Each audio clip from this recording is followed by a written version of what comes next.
மச்சான் வாடா ஃபுட்பால் விளையாட போலாம். மச்சான் வாடா. அதெல்லாம் வேணாம்டா மச்சான் வாடா.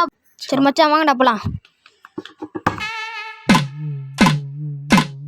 மலை உச்சியில பூத்தைய பிச்சு புவையுங்க கொத்து கொத்தா காய்ச்சைய வெள்ளரி பிஞ்சையுங்க கொல்லையில காஞ்சைய பட்டு சிலைய பார்த்தா பச்சை மரம் வேவும் பச்சை கிளி எல்லாம் ஆட்டக்காளியும் நான்தா கொட்டுக்காளியும் நான்தா பட்டி தேடும் முட்டி மோதும் கண்ணு குட்டி வா என் கண்ணு குட்டி